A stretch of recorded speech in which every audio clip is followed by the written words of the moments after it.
Oi, gente, como vocês estão? Pós-viagem, estou sentada aqui com várias dicas reunidas para ajudar você que tá pensando em ir pro Chile, que já tem até passagem comprada para lá, com algumas diquinhas que são muito úteis e que teriam me ajudado bastante se eu soubesse antes. Para quem não sabe, eu acabei de voltar do Chile, a gente fez um passeio bem legal por lá e tem vários vlogs aqui no canal com muito conteúdo bacana, com vários passeios que a gente fez, tem vinícola, Vale Nevado, então vou deixar aqui linkado para vocês irem lá conferir e pegarem mais algumas diquinhas, né? Mas então bora começar, eu vou tentar fazer um passo a passo, então das primeiras coisas que a gente passou até as últimas, começando por passagem aérea e hotel.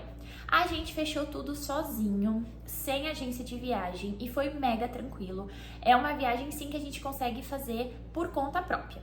Então, as passagens eu pesquisei no Decolar, eu coloquei a data que a gente queria e fiquei atualizando basicamente o dia inteiro até achar uma companhia que eu gostasse, com um horário que eu gostasse. Só que o voo era com bagagem de mão apenas. Fiquei um pouco apreensiva, eram 6 dias de viagem e o clima era muito quente e muito frio à noite. A gente até preferiu viajar com bagagem de mão, porque a gente não tinha que despachar, a gente não tinha que esperar na esteira pela mala, a gente não tinha que passar no guichê antes do embarque, então a gente conseguiu embarcar e desembarcar muito rápido. Com o hotel, o que a gente sempre faz é pesquisar muito pelo Booking, então ver valores, avaliações, para mim isso é muito importante, e as fotos do hotel num preço que tá no nosso orçamento.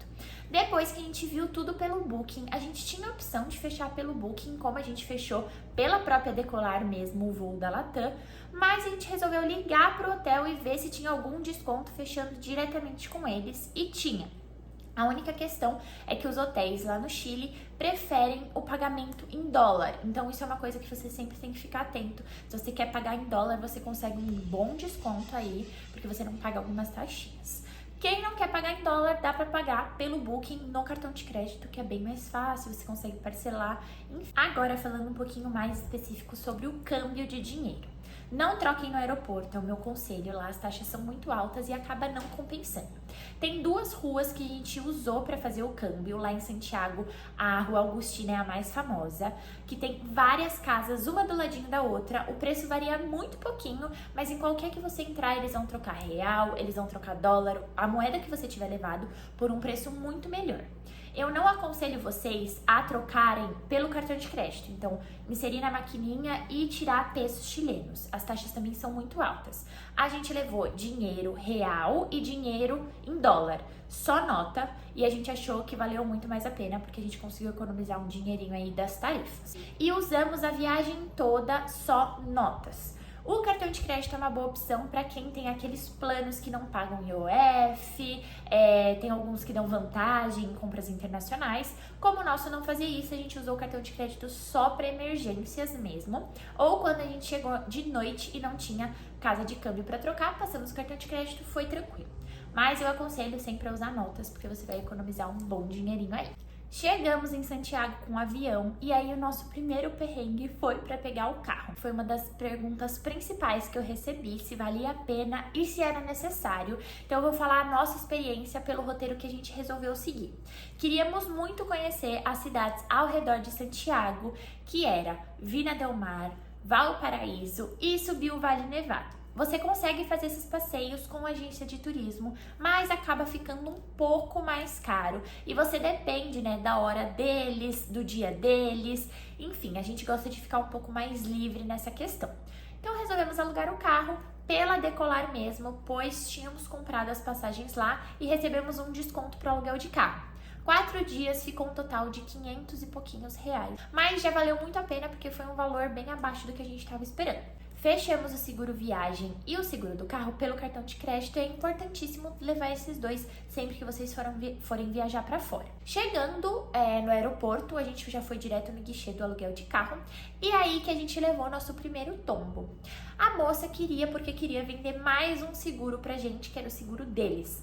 A gente explicou que a gente já tinha um seguro que cobria absolutamente tudo do carro e a gente não precisava pagar mais um outro seguro, que era $60, dava quase metade do aluguel do carro. carro, eu acho que até mais. Explicamos, então ela disse que teria que cobrar um calção no nosso cartão de crédito para ter um seguro para eles. Falamos ok, na hora a gente não converteu a moeda direito, não sei o que aconteceu, a gente tinha acabado de chegar em Santiago. Tentamos passar o cartão, pelos nossos cálculos seria R$ 1.900. Então, a gente tinha limite, tentamos, o cartão recusava, não entendíamos por quê, até que a gente se tocou que não era 3.000 pesos, não era 300.000 pesos, ela estava tentando cobrar 3 milhões de pesos no calção. 3 milhões de pesos equivale a 19 mil reais, então realmente não teríamos esse dinheiro no crédito para ela cobrar e era por isso que o cartão estava sendo recusado. Eles tentam até você falar, tá bom, passe o seguro de $60, porque $60 eu tenho. Mas não caiam nessa, porque depois que recusou umas 5 vezes, o moço abaixou o preço para 5 vezes menos. Então, no final das contas, eu lembro que eles passaram 4 mil reais no cartão de crédito só. E esse dinheiro é devolvido no seu cartão, é estornado. Então, não aceitem comprar mais um seguro se vocês já têm, é claro, um seguro do cartão de crédito, porque vocês vão pagar só a mais. Bom, pegamos o carro e seguimos para nossa primeira parada, onde íamos ficar hospedados em Vina del Mar. Começamos a pegar a estrada e aí começaram a surgir os pedágios. Lá tem muito pedágio, inclusive até dentro da cidade de Santiago tem pedágio.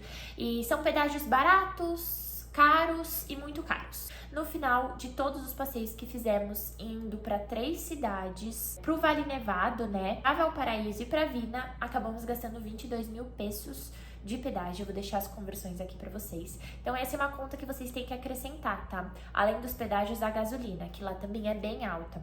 A gente acabou fazendo uma conversão, dava quase R$ 8,50, R$ 9 o litro. Além da gasolina e dos pedágios, todos os lugares que vocês forem estacionar lá em Vina e em Santiago são pagos. Como assim? É como se fosse uma zona azul que é paga por minuto e começa a valer das 8 até as 7h30 da noite. Então, normalmente você paga 25 pesos o minuto, 15 pesos o minuto, depende muito da rua. E a fiscalização são pessoas não tão uniformizadas assim, mas que andam com uma maquininha e você pode pagar para elas. Então, elas anotam quando você chegou, então você tem que ficar de olho se ele anotou o horário certo. Na volta você faz o pagamento, mas era muito difícil achar vaga. A gente sentiu que em Vina del Mar não tinha moto, então era muito carro para estacionar em poucas ruas que davam para estacionar. Então era um congestionamento de carro, tinha trânsito, não tinha vaga pra gente estacionar. Então essa questão foi um pouquinho chata. Quando a gente devolveu o carro, a gente até falou ufa, porque foi um perrenguezinho aí pra achar lugar para estacionar, para conseguir achar um mocinho para pagar e ficar atento na hora que ele ia embora, né? Agora, se vocês me perguntarem no final da viagem, compensou vocês terem alugado o carro? Vocês alugariam um carro mais tempo, menos tempo? Eu acho que o tempo que alugamos foi o suficiente só para Vina del Mar, para ir para Valparaíso, que também é legal você ir de carro, porque você pode conhecer as cidadezinhas e cada cantinho sozinho. E também para ir pro Vale Nevado, porque é muita curva, é um caminho bem chato e de van eu não teria aguentado, eu teria passado mal. Então foi ótimo a gente ter tido carro nesse dia. E foi o último dia que a gente ficou de carro, a gente saiu do Vale Nevado e foi devolver no aeroporto. Mas em Santiago eu não vejo necessidade nenhuma de ter carro. Todos os passeios que vocês fazem por lá, vocês conseguem fazer com metrô, com ônibus. Eu até mostrei nos vlogs como que a gente estava fazendo e o quanto a gente estava gastando e valia muito a pena. Lá também tem Cabify, tem Uber, vocês podem usar esse meio de transporte e tem os táxis que são super inflacionados, então eu não indicaria para vocês porque eles cobram o olho da cara. O metrô é muito bem organizado, é muito extenso, então você consegue chegar do outro lado da cidade com muita facilidade. Falando sobre esse assunto, eu já vou ligar a outro que é muito importante e que a gente foi. E esse foi o único que a gente foi muito bem avisado antes de ir, que é sobre a segurança no Chile. A gente ficou um pouco assustado com o que as pessoas falavam, porque em cada canto que a gente parava, a primeira coisa, descobriam que a gente era turista, era sobre a segurança. Toma cuidado com a mochila, anda com ela sempre pra frente, não mexe no celular na rua, no metrô nunca pega tão tarde. No centro da cidade, que foi onde a gente ficou, as ruas eram pichadas, eram meio feias, tinha muito morador de rua. Sempre diziam pra gente não deixar nada dentro do carro, porque quebravam o vidro pra levar. E uma coisa que assustou bastante a gente foi quando pegamos o carro e tinha uma trava. Essa trava não é muito comum aqui no Brasil, mas é uma trava de segurança, além do alarme do carro, pra você não conseguir girar o volante. volante. O moço indicou a gente sempre colocar quando estacionasse na rua e de preferência nunca estacionar na rua, porque era muito perigoso. Vou falar a experiência que a gente teve e o que a gente vivenciou lá. Não sei se é porque moramos em São Paulo e já temos esse aviso, né, que não deixa a gente tão vulnerável para assaltos. Não sei se foi isso, mas a gente não viu absolutamente nada. A gente não viu ninguém correndo, a gente não viu tanto pedinte. O metrô era tão limpo e organizado que era até cheiroso. É claro que ficava lotado sim, mas nada que a gente olhasse tipo, ai, olha, a moça ali, roubaram o celular dela. É claro que a gente sempre andava com a bolsa bem fechada, andava rápido, não ficava com o celular moscando, né? Tomamos aquelas medidas de precaução que a gente sempre toma em São Paulo, então não passamos por nada que a gente ficasse meio desconfiados, mas sempre tomando muito cuidado. Então essa é uma dica que eu deixo pra vocês. A gente ficou num hotel no centro, que era onde mais falavam que não era seguro, mas a gente ficou na boca do metrô, então a gente conseguia fazer tudo muito rápido, tudo a pé, tudo com muita facilidade. Então mesmo que não seja seguro, lá dentro o hotel era maravilhoso, super chique, super lindo, e pagamos um preço muito bom por estar nessa região, né? Eu acho que é uma balança. Se você estiver indo sozinha, se você for mulher, eu tomaria mais cuidado. Se você tá indo acompanhado com outras pessoas, é só tomar aqueles cuidados básicos que a gente já tá acostumado, que vocês não vão passar perrengue.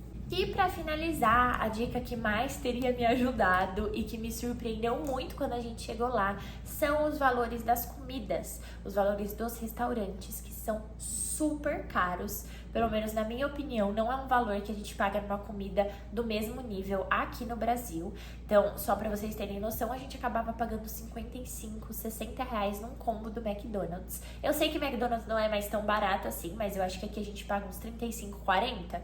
Acabava que a gente pagava 20, 30 reais a mais em comidas que não eram pra valer tanto assim. Não sei se vocês conseguem me entender. A gente tinha feito um cálculo do quanto a gente gastaria por refeição, acabou que a gente tava gastando o dobro.